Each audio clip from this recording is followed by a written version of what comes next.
What is going on? You're listening to TAGSPodcast, aka Talk About Gay Sex Podcast. I'm your host, Stevie. This is episode 473 alongside Lincoln. Happy Pride Month, Lincoln. Happy Pride Month. It's good to see your guys' faces and hear your voices. Absolutely, absolutely. And of course, joining us is Kodi, Maurice, Doggette. How the hell you doing, Kodi?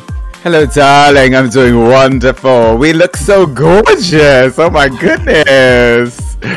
Lovely as well. Hilarious. I love it. Yes, definitely. Let's get into the show because there's so much to talk about. Well, you know, last week was the Tony Awards, and there was so many award winners in the LGBTQ community that made an overall splash. It was historic for the awards. Alex Newell and Jay Harrison Gee becoming the first ever non-binary people to win a Tony Award. Sean Hayes also won an award for Best Performance by a Leading Play and an Actor. And of course, my show that I've Some Like It Hot won Best Actor Award. I just love that show so much. One of the surprises of the night was Tony Award winner who responded, Michael Arden, won the Tony Award for Best Direction of a Musical for his work on Parade. However, the 76th Tony Awards telecast bleeped out a part of his acceptance speech for including the F word, and I'm talking about faggot.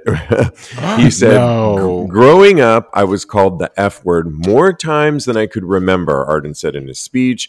And all I can say now is I'm a faggot with a Tony.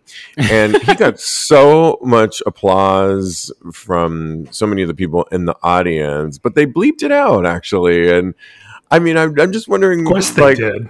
Yeah, I mean, I guess, but he's reclaiming the word. So what's your... You're kidding. You're kidding, right? On national television, you're not going to bleep out the word faggot? Are you going to bleep out the N-word? Well, yes. I think it's reclaiming. Same thing, baby. Exact same thing. Well, okay. If we're looking at it logically like that, then they use it in music all the time. So, I never say the N-word or the F word or the faggot word. The N-word. You don't have that. Not to say either one, but you don't have that on radio or on TV. If the N word or the F word are in a song, they bleep it out. Not on your iTunes when you're listening to it privately, but of course they're going to bleep that out. Yeah. I think you're right. It's on a major. Listen to the radio in so long, you might be. Go ahead, right. That's why we have these cameras, so we can see who's talking. Not to talk over each other, people. Sorry. So that's why I think I agree with you. It's on a major telecast, and I think you're right. They're not going to include that, and it's conservative owned. But I do think it was a little bit detracting because I think he's reclaiming the word and using it in a positive way. So I don't know. Anyway, but any other thoughts on the awards? Oh, I could fill up the whole hour. We have seen almost all the shows. Peter and I have. Parade we just saw on Saturday night. Kimberly Akimbo we saw on Friday. Kimberly Akimbo is definitely the best new original musical. That and Shucked were the two lead for me to win Best New Original because Some Like It Hot was about a film that was adapted into a musical. So that's, and it was fine. But Kimberly Akimbo literally looks at age, race, everything in a new way. It is truly an original story that flips kind of everything on its head. I'm glad that they bleeped out the word because it is incendiary and it can be used to harm people as well. However, we're not talking about Danae Benton when she called the Ron DeSantis the Grand Wizard of Florida. That was hilarious. How can we not talk about that? It was so... I'm glad they didn't bleep that part out. Right. That's funny. It was good point. I'm so glad that she said that on such a public platform because that is what he just going out there and getting rid of critical race theory and denying African American history. That's akin to what he is, the Grand Wizard of Florida, basically. So I was so happy when I heard her say that. Nice. Well, all right. Let's move on. So there's this guy. Do you ever love a sentence when that starts with "so there's this guy" that I have been seeing here and there every time I go to the Eagle here in New York City, and it started off with me just going up to him. We have very similar prototypes. In other words, we both stand at similar places. He stands at a different part of the bar than I do. He's not always running around. And I just struck up a conversation a few weeks ago, and we've been spending hanging out, getting to know each other, having great sex together. Ooh. And might I say, once again, I'm much more top in this new situation that I find myself in. It's very exciting. We have a lot of the same interests. The only downside is he's a smoker and he likes country music. But aside from that, he wants to quit smoking. And I'm just really enjoying spending a lot of time with him. And I'm just wondering, from two people that are in relationships, when did you know that it was the right guy for you? Lincoln. Well, anyone who's conscious and living in the moment asks that question every day. I asked it 5 minutes ago. I know. Kodi, high five. I don't know how to do that through a screen, but we'll do that together. Because it's a relationship. It's not a fairy tale. Right, but there had to be a time when it clicked for you that this is the one. I'm not the one. I'm very happy with my one, and I'm not looking for more than one. But I think the match, my match, and Peter and I being a match is still an affirmation that happens every day with the way we treat each other, with the way we are with each other, and with how we experience things together as a couple. What I will say is, if he was a smoker, that would be a red flag at the beginning of we're not a match. If he had a drinking problem, if he was a circuit boy, if he hadn't played some things out in his life that we do when we're younger, if he hadn't outgrown certain behavior that I've outgrown, then we might not be that match. You know what I mean? Yeah. That being said, though, I'm going to say this poignantly. There were certain things about the gay community when Peter and I met that I thought we were going to experience together, like Bear Week in Provincetown and snacks in Berlin. You know what I mean? Like things that I was doing as a single person that he had never done. Mm-hmm. But then the pandemic hit and we didn't do it.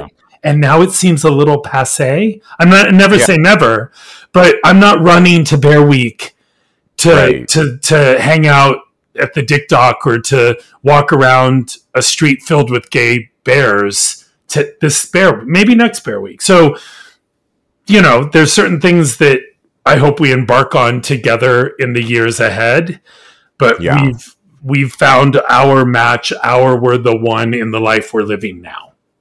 I like that. Yeah, that's really cool. Yeah, as Kodi, it's interesting because with this guy so far, and it's so early on to get me getting excited, but it's effortless is one of the words that I use from our conversations to me texting him and saying, "Hey, are you going to go to the Eagle?" And he's like, "Yeah, I'm going right there." And we looked for each other, and everything so far is effortless. Was that one of the things that you discovered in Joe when you decided he may be the one? Because a lot of our listeners are always wondering, is this the one when they go on these dates? Yeah. Joe being effortless is hilarious.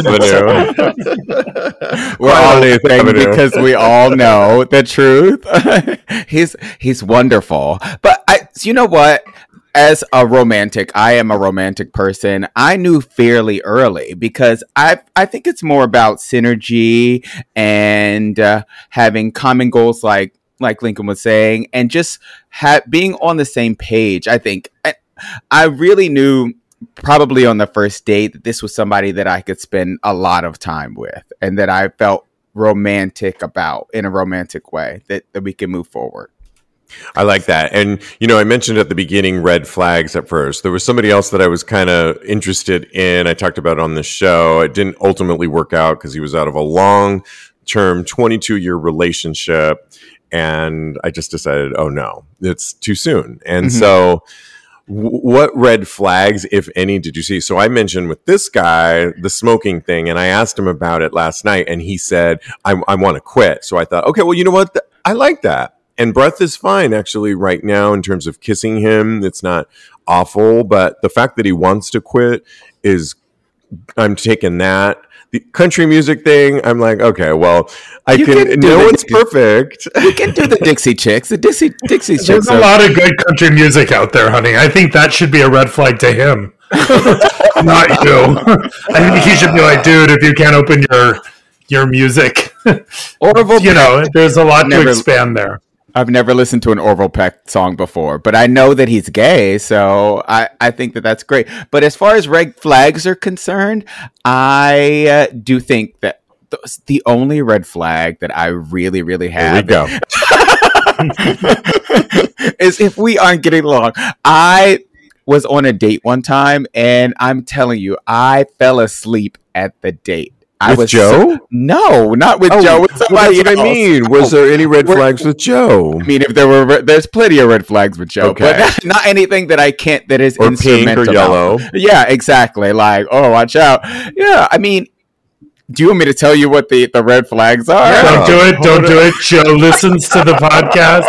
It's not worth it. Okay, I guess we're not going to get an answer either. We're just going to change the subject. The reason I say to be careful with the phrase "the one" is because, like Marianne says, we're all the one. The person who's standing in the elevator next to you, that you're like, why is that person in my way? At that moment, they're the one for you to learn the lesson of how to love people more. And if you put one person into that, they're the one category, they're just going to fall off the pedestal.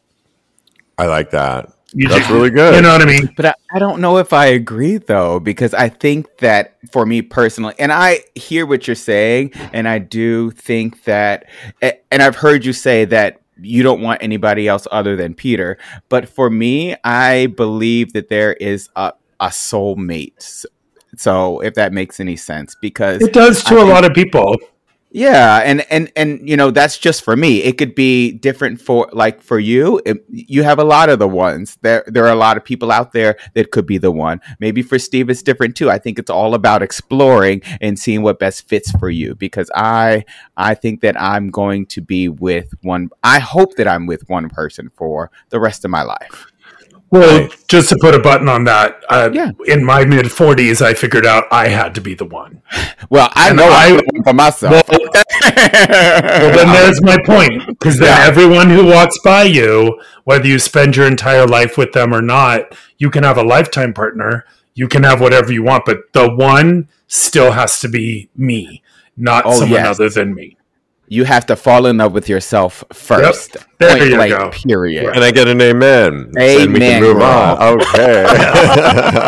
All right. Well, we have to talk about a little bit of a controversy that's been out there about a boxer in the boxing world. And I'm talking about, I know, Kodi, you know this because you sent it to me. Oh, yes. Is it Josue Vargas? I think it's Josue, but don't get me. Josue Vargas. I'm not going to. Josue is the rising star in the boxing world right now and has been. And he's been the subject of a controversy and speculation for his sexual orientation. So let me just give you a little bit of background and then we'll all weigh in. There was a leaked photo of him in a compromising position with another man, and it sparked a debate about his sexuality and his credibility as a fighter, because you can imagine in that world, is he really gay or are these rumors? So essentially, he opened up that he is straight and not gay. According to Crunchy Report on June 6th, Vargas uploaded the image that gave... So he actually put this on his Instagram account. Did you know this, Kodi? I did not know. He put it up and then took it down, but it featured him and another man cuddling while they were both naked and reclining on a bed. And the photo was immediately removed, but not before it was screenshotted and widely circulated amongst Twitter, Reddit, and so on and so forth. there were a variety of responses, including accusations of dismay, accusations of lying or denial, defenses of him, and appreciation for his bravery. But he made it clear that he is straight and neither gay nor bisexual. He stated that he's going through a challenging moment in his life, but had nothing against anyone's sentiments. He said that he had anxiety and sadness and needed some time to get better. He begged everyone's pardon and comprehension. Well, after that, there was another one that you sent me, Kodi, where days after that photo, it gave rise to a sex tape that started circulating around. And I've seen it actually where a guy's giving him a blowjob, essentially, and another one where he's using a dildo, taking it up the ass and enjoying it. I haven't seen any of the tapes. Oh my gosh. I'll send it to you. I'll post it on TAGSPodcast.com. He continues with an apology. I've been battling depression and deal with some serious mental health issues. I never understood what I was until I experienced it. My poor judgment has led to my biggest mistake in life. Well, it's kind of a lot. And I'm just wondering at this point where the apology tour that's going on right now. I mean, Kodi, what are your thoughts when you heard about this? And I know I'm not supposed to say, what are your thoughts? Because we're doing this survey right now and somebody says I say that a lot. What do you think about this situation, Kodi? So initially when I saw the story, I thought this guy is just gay and he's in denial. But now, no, I mean, facts are facts. I immediately jumped to that conclusion. But upon hearing everything kind of stretched out, and you did such a beautiful job explaining it. Thank you, Steve. That was beautiful and wonderful. Well done. I've gotten a little bit of context. I've become to a little bit more of a conclusion that sexuality is a spectrum, and that you are allowed to experiment in your life. So maybe he was just experimenting. Maybe he is not gay. Maybe upon experimentation, he has decided, I don't like that. So he is more in tune with his sexuality now. So I think good for him if he's not in denial, because if he is in denial, then he needs to learn how to cope better with being LGBTQ plus, wherever on the spectrum he falls. Yeah, I just don't want it to get caught up in a situation where the mental health issue of it, if he really is struggling with mental health, I hope he gets that help that he really needs. I hope it doesn't come to a situation where it's linked to his sexuality is linked to I'm not gay, or I was made gay and made to do this. I think blaming the whole thing about sexuality on exterior forces and supporting that whole grooming theory that's out there right now that we don't need more of. Yeah. So I just hope it doesn't go down that dark path. Yeah. I totally see that. And I understand that, and that will be used by our detractors. And so I don't know if it's a really avoidable for us to kind of disassociate ourselves from. But just so you know, people that are depressed, they find different ways to cope, and sex is one of them, whether it's with a man, whether it's with a woman. So I just think that maybe if he is depressed, he did try to find an outlet through sex. So I don't know. Yeah, Lincoln, hearing all this, not what are your thoughts, but how do you weigh in? I think it's very sad when people scapegoat their sexuality with mental health. Right? So that doesn't work for me.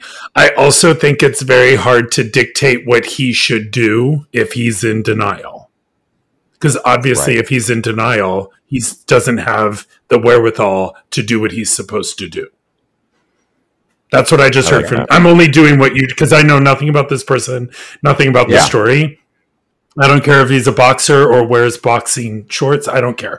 But that just in the general world, and this grooming thing, this is a new thing, this gay grooming thing that you guys just referred to. To make it a little bit more personal, I sent out my Pride newsletter through the bakery and got like hate mail back. Wow. How could you use your small business and tag into the gay propaganda that I was like, what the fuck is this all of a sudden? I've never experienced that in my life. So to tie it all together, I don't know what the media and what people are doing with this person. I don't know what people are saying about grooming things, but when I'm being accused of being a pedophile through my bakery for celebrating gay pride, the silos and all of the names that we now have to call each other, otherwise we're offended, is just getting us deeper in the hole. It's getting us deeper into this, I'm not that gay, you are. You're a pedophile, trans. Oh my God. These are all supposed to be labels and words that help us express who we not labels. Words who help us express who we truly are, and I feel we're just backfiring right and left. Wow. And it doesn't help that, you just said, Kodi, you should be able to express any sexuality you want to have. Well, now in some states, it's not even legal to do that. So I truly, I don't know why all of this is getting so much airplay, but it just makes me cry. Let's keep up with this story because it's an interesting one, and I just want to see where it goes. We wish him well, though, during this time period, and we'll keep you posted. This episode of TAGSPodcast is sponsored by BetterHelp. Hey guys, your buddy Stevie here, and as you know, we love giving advice on this show, and I think we do a pretty good job of it. But sometimes you need a little bit something deeper. And I'm thinking of a time in my past relationship where I was on a downward spiral. Things weren't working out. I really didn't have anybody to talk to about it, and I was really depressed. I went to couples therapy with my boyfriend at the time, and I can honestly tell you it worked for us. We were having so much difficulty communicating, not seeing eye to eye, and a friend wasn't good enough because I knew they were just going to take my side. Couples counseling and therapy worked for us tremendously because it really got us, most importantly, to hear each other, to communicate to each other, and ultimately to respect each other. We're always growing and evolving in life, and that's probably one of the best things about aging. But it's also important to know when to ask for help, and help can come in so many ways. I've learned so much now that when in need, to simply ask for help. Therapy is all about deepening your self-awareness and understanding, because sometimes we don't know what we want or why we react the way we do until we talk through things. BetterHelp connects you with a licensed therapist who can take you on that journey of self-discovery from wherever you are. Therapy can be so helpful in so many ways. You can find yourself in a deep depression, and a good therapist will give you the right tools, be a great sounding board for you, and really get you back up on your feet. I know it did for me when I was in my relationship and we sought couples therapy. It really just got me out of that deep funk that I was in that I couldn't seem to get out of, certainly not on my own. If you're thinking of therapy, you should really give BetterHelp a try. It's totally online and designed to be convenient, flexible, and totally works with your schedule. All you got to do is fill out a short questionnaire and you get matched with a licensed therapist, and you can switch therapists anytime you want for no additional charge. So discover your potential with BetterHelp. Visit BetterHelp.com/tags today to get 10% off your first month. That's BetterHelp, HELP.com/tags, TAGS. I wanted to do this next story because it comes out of LA. The title of the story is Sports Clubs Bring LGBTQ plus people together after lockdown. The queer scene in LA has a trendy new meetup, but don't forget your running shoes, they write. Every Monday evening, runners of all skill levels have started gathering at locations like LA's State Historic Park or the Riverside Bike Path in Frogtown neighborhood. And they swap names and pronouns, do stretches, and get running tips before setting off for a casual 2 to 4 mile run, followed by drinks and socializing at a local brewery. Many more clubs are popping up, like Queer Runners Club LA, as well as other sports like soccer, basketball, baseball, of course, softball, and all kinds of walking, running groups. And people are really saying that it's a great way that they're meeting people. And, we get asked on this show for advice all the time on, I'm not meeting people on the apps. I'm not meeting people in the bars, but what a great way to have physical activity and meet people and join a club. I started running with my friend again just the other day, and she got stopped and said, "I'm sorry, I saw you two running. Are you part of a group?" And we're like, no, we're just running. If you want to join us, though, you can. But I mean, it really is a great way to meet new people doing an activity that you like. And people are always looking to meet new people. And so I'm just wondering, Lincoln, with your classes that you just got out of, that you continuously teach, are you noticing it's another great way to meet people in that community vibe, whether or not it's for a romantic relationship, but just meeting new people? Absolutely. But first of all, I think this is brilliant. Anything that gets people off the apps or out of a bar totally works for me. You know what I mean? Like, it's expensive to drink. It doesn't lean towards people making their best decisions when they've had 5 cocktails and they're going home with someone.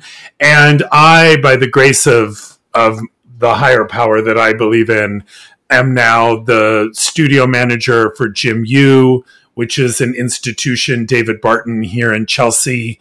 And all of the guys who used to be members are coming back in.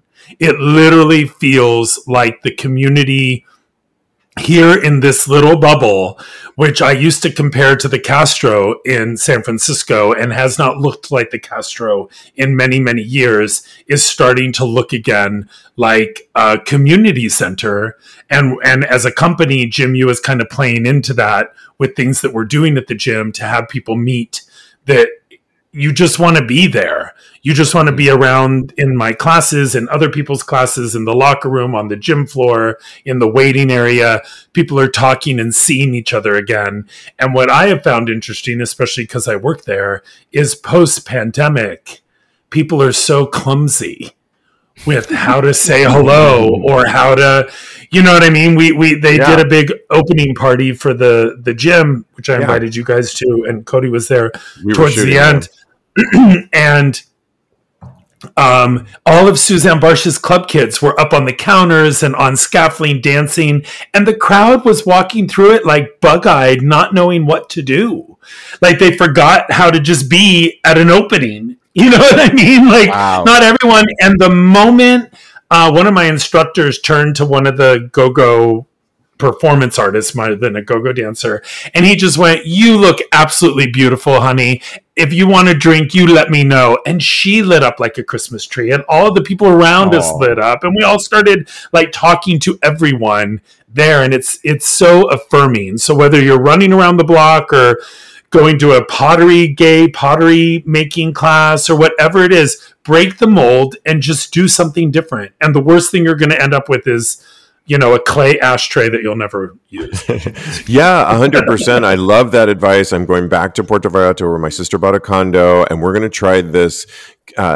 It's in this really cool area near like a creek area, and there's a museum out there, outdoor museum. But one of the things they're doing are lessons, and one of them is I'm going to try this painting. Painting because I've always wanted to. Now, it may look like stick figures at the end of the day, but it's going to be something different that I want to try, and I'm going to meet people, and I just think it's really cool. And this is one of the things. What, Kodi, do you think about these organization, everything's kind of coming back and people are getting into try something new, whether it's physical or artistic. Yeah, no, I think it's wonderful. I was at the opening party. I got there late, of course, because we were recording. But I definitely see what Lincoln was saying, because I was there and I feel like I've been a shut-in, not a whole bunch, but so I'm getting back out there. But after the pandemic, I feel a little bit more trepidation in going out into the world in public spaces. And I think that it's time for us to get back out there in the world and just really experience life like we used to. And I think the best advice that I can give people as far as finding these groups is find what you like to do personally, and then there has to be a group out there for you. There's definitely more people out there that like to do what you do. So yeah, and start Googling different organizations that are out there. Even if you don't like it, you can try certain things, like the painting thing. I don't know if I'm going to be really good at it, but I'm going to try it. And maybe that'll be something. Running is something I love to do. And so I'm doing this, and maybe we'll start our own club and get some people joining us. I hate running, but can I stand on the side and yeah, be you a can cheerleader on. Yeah. Okay. I only run when I'm being chased or I'm on fire. Right. So that's not going to happen on my end. I hear you. Okay. Well, there is a brand new study that is identifying a bias against feminine men. Queer men are often relegated to supporting roles in the story of humanity.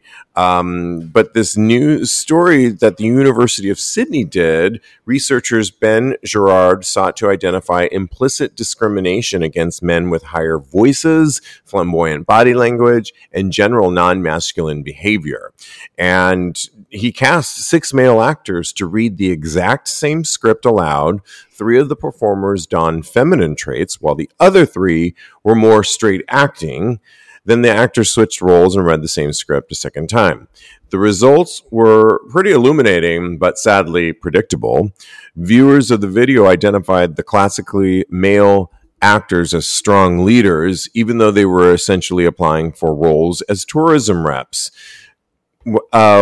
Quote, "We operate in team-based workplaces now where effective leadership qualities, warmth, empathy, and good communication are all considered feminine traits, and a more feminine-presenting gay man might be an ideal candidate for a leadership role." Gerard assessed, and yet we still value traditional masculinity as a senior leadership level as a measure of the capacity to lead, because traditional feminine traits are considered too soft or non-authoritative enough. There's more to this study that I'll definitely post on TAGSPodcast.com, because I think it's a worthy read. But I wanted to just back it up with a recent Reddit post, and then I want you guys to weigh in. They wrote on a Reddit thread, "Why do feminine gay men get so much hate within the gay community? I've noticed that whenever a feminine gay men are brought up, a lot of gay men to express hate towards them, especially online. There's always comments like, ugh, why do they have to be so extra? Feminine gay men are so catty and bitchy. Feminine gay men set gay rights back 50 years. Is this... If there were less feminine gay men in media, straight people would take us more seriously. Why can't they act like real men?" So with that being said, Lincoln, and this new study that does back up numbers to back up everything that we're talking about, do you just think that we need more examples and just it's like the female argument, that we need more women in higher positions to take people more seriously? We need more people of color in positions of authority so that we don't have these awful stereotypes? I don't know if more... I don't know. There have always been effeminate men. There have always been hyper-masculine women. And they've all had their own path in the world as they've moved forward. You know what I mean? And I think one of the things, this is so not going to be a popular opinion, but I think one of the things that maybe should enter the conversation is, why is it always so extra? Because there is a line in there. There are people that are a little feminine, and then there are people that are feminine. And there's a balance. And sometimes I think all the people in the middle get categorized in that one caricature that is so extreme. And that's why it becomes a conversation, because they're not seeing the nuance of people that just happen to be a little bit more feminine, or happen to be a little bit more masculine, or happen to be a little too loud, or happen to be a little too talky. Do you know what I mean? And I think that kind of melds into when we say what the point of this story is. They go to the extreme, and then that's what kind of gets cut off. Does that resonate with either of you? I hear what you're saying. I hear you. Yeah. I mean, it's interesting, Kodi, because, you know, you and I are both watching our current favorite show, The Other Two, on Max, and they're on season 3. And Brooke is telling her brother Carrie in one recent episode that, because it's the same topic about Carrie's friend who got an acting role was made for a woman, but he got it and they rearranged it for a gay man to play it, and they don't want to change the lines. They didn't change any lines. They didn't change any lines, so he's saying girl, and they want him to sass it up and all that. And Brooke tells Carrie, you know, because Carrie's jealous of his friend that got this role, and Brooke, she's like, well, honestly, more effeminate men are much more fun to hang out with, honestly. And she actually, like, they're so wrong on this show. They're hilarious. And I love that she says that, but they're actually addressing it on that show. What do you think about this story, Kodi? Do you see how I worded that this time? Lovely, Steve. Thank you so much. I think... Now, what are your thoughts? Because I can't say that anymore. You can say whatever you want to say, honestly. I could. Yeah, exactly. So I think that femininity has been under attack for so long, honestly. Just the other day, the guy from Abbott Elementary, Tyler James Williams, he was called out for being gay. And he said everybody was saying how feminine he was, and that was the reason that he was gay. And he came back and said, just because I have feminine traits doesn't mean that I'm gay. He has 2 gay brothers who he loves. And when they came out, he started reading bell hooks and researching more about how to support them in coming out. And I think that that's amazing. And that if we didn't have such a war on, or we didn't police people for being not non-conforming to what society says a man should be or a woman should be, then we would all be better off. And if we just did more to celebrate people for who they were. And I don't know why femininity is under attack. I think it's really ridiculous, honestly. I think that me personally, I'm a effeminate man, and I just try to live in my own skin and live in my own truth. And that's all I can do out there in the world, honestly. That is all you can do. Fun fact, Alex Newell auditioned for Shucked and got the role, and there was never a question if it was a boy or a girl. And when the director was told, that was a he before it was a they, or when that conversation came up, it was after he was cast. They were cast. And that was right. It's exactly what you guys are talking about, that without doing anything, the right person got the right job to do the job so well that they just won a Tony. You know what I mean? So, pretty cool. You know what I mean? Yeah, very cool. And it's happening. Like, that's the other thing. Just because one person has their hair on fire doesn't mean it's not happening for a slew of others. Yeah. And that just goes to show that the less that we actually police or adhere to gender norms, quote unquote gender norms, then you don't know the success that you can have in life by just being yourself and being authentic to who you are. Because Alex Newell just won a Tony, and rightly deserved, because they are amazing. Well, we have one more story, but we are in the middle of a Pride promo giveaway by Tags, and everybody can get 25% off right now by going to adamstoybox.com. use our promo code TAGS25 and you get 25% off the entire site till the end of this month, June. So take advantage of that. But also, you can take our current survey. Just go to TAGSPodcast.com, take our Pride promo giveaway, and you'll be entered in to win one of 2 Adam's Toy Box giveaways that we are giving away and some Tags swag as well. And you'll be helping us on many levels with taking this survey. So I see you guys. I know I hear you all, and I love all the suggestions and the feedback, and I appreciate it. So keep them coming. All right. Lastly, a couple things, actually. Folsom East, it's a sister to Folsom, the iconic San Francisco festival that happens in September in San Francisco. Well, we do a version here in New York this coming weekend on Sunday, Folsom East. And I'm going to it. I'm going with my neighbor. I'm really looking forward to it. I'm going to be wearing this leather loincloth that I'm excited to wear and walk around the streets. But it got me thinking about favorite kinks. And little known fact, this coming Wednesday, we are going to have Master Joshua. He's been on the show before, and his partner Kat on the show on Wednesday night for Tags Live, talking about BDSM. But I thought, what a great week to have them on. What a great week to talk about kinks.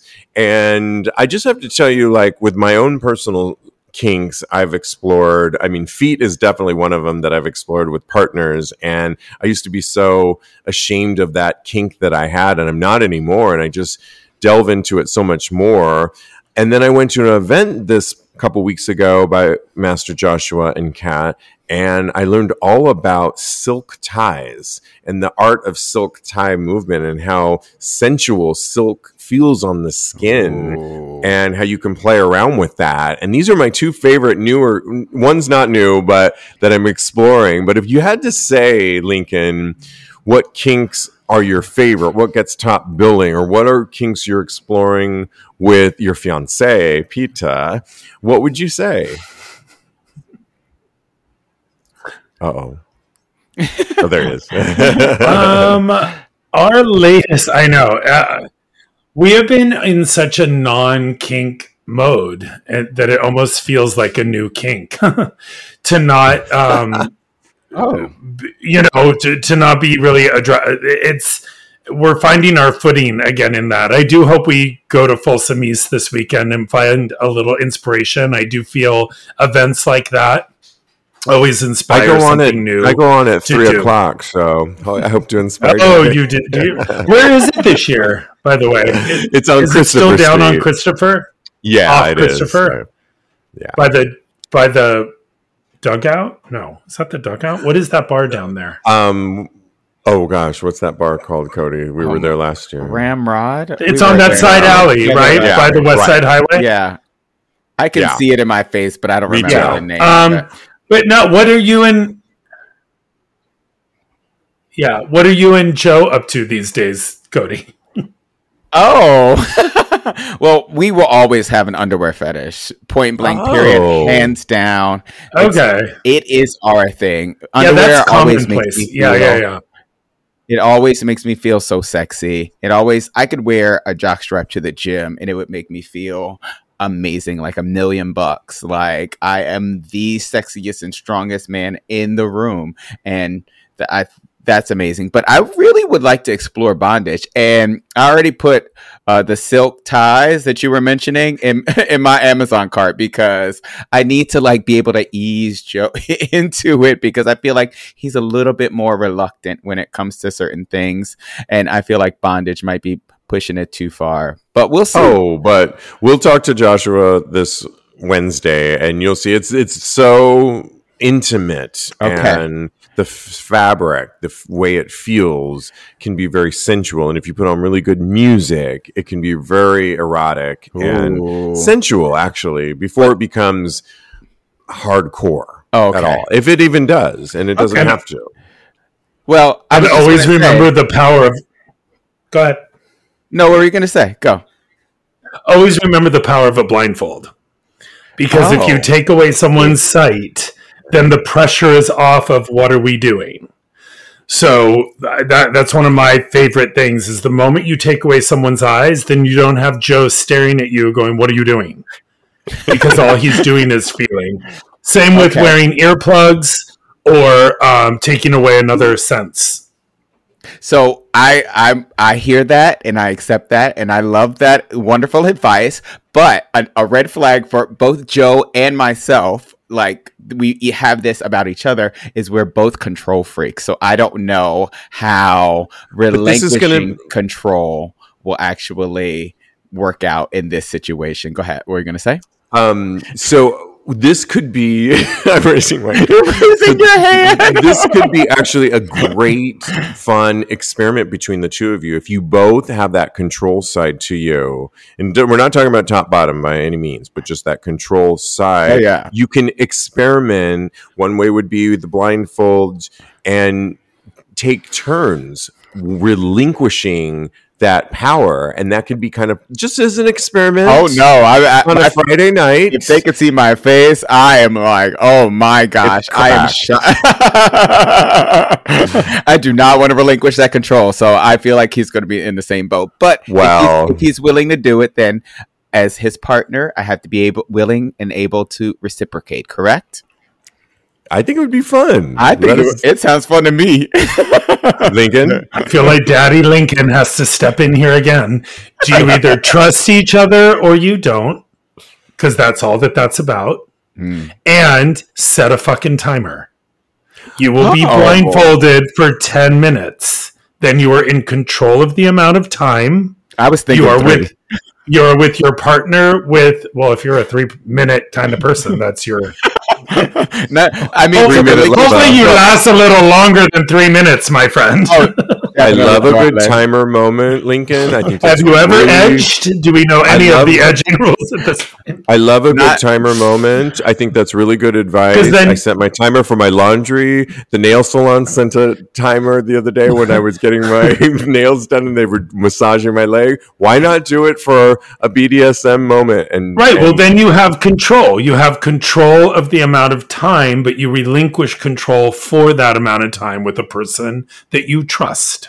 And that is Janet Jackson, control. That is the issue for me. Not really am I going to come in 3 minutes, because I can last all night, y'all. Just letting you know. It's about I only want to relinquish control for 3 minutes. All right? Okay, Janet. We get it. Straight. Okay. Yeah. And lastly, I could not talk about some summer jams that just dropped. And of course, I'm talking about Kylie Minogue's Padam, which I actually really like. And I'm going to see her this weekend, Saturday, in Jones Beach. Empathy. Also very exciting. You're going to be there too? Mm-hmm. Oh, how exciting. Okay, great. I will look for you. It's going to be fun. Nice. And then we have to talk about S&M. We just talked about Folsom East, Sam Smith and Madonna, Vulgar. I love it. It's kind of a cool jam, and I can see it being remixed. What are your thoughts, Lincoln? What are your thoughts? I think it's a nice beat. I'm just tired of her lately always aiming for the low totem pole. We are 180 degrees away from living for love. Now it seems all vulgar and bashing stuff, and that's a little low totem pole for me. I like a more elevated, mature Madonna, but I like the beat. Okay. Yeah. Kodi, have you heard it? I haven't heard it yet. I love Padam though. I know. Okay. I'm gonna as soon as we get off here, I'm gonna homework assignment. I know, right? It's about 2.5 minutes. Neither sing minutes. Oh my God. I've been listening. This video has not been working for us tonight, but it's going to be okay. We're doing fabulous. I have been listening to Janelle Monáe. She just released her new album, and it is amazing. So, and do we have any commentary on Idina Menzel's 2 new releases? No. Wow. Tell us. Well, she just performed at DC Pride. She's performing at London Pride, and she said, I'm making the album that the gays have always asked me to make. It's called Drama Queen, and both Drama Queen and Move are released as singles, and the album drops on August 18th, my birthday. Ooh, Oh my fabulous. god! Well, I love that. Another true gay another stuff happening. Broadway icon, Billy Porter, just released an EP I think today or yesterday. So go. And he's killing it on his tour right now. My sister just saw him in the Bay Area and said, "Oh my God, what a great show. Costume changes, everything from Broadway he sang to his hits to everything in between. I mean, he's fierce on tour right now. So That's if great. he comes to a city near you, check him out. So, all right, guys. And you can always follow Lincoln at Mad Lincoln on Instagram and follow his Protein Bakery at Protein Bakery. Kodi, you can follow Kodi. He's a life coach at KMD Coaching or at Mr. Maurice for his personal account. And follow me, I am _Steve V, or follow the show at on Twitter at TAGSPodcast. Take our survey, go to TAGSPodcast.com. And in the meantime, continue having hot gay Sex. Yay!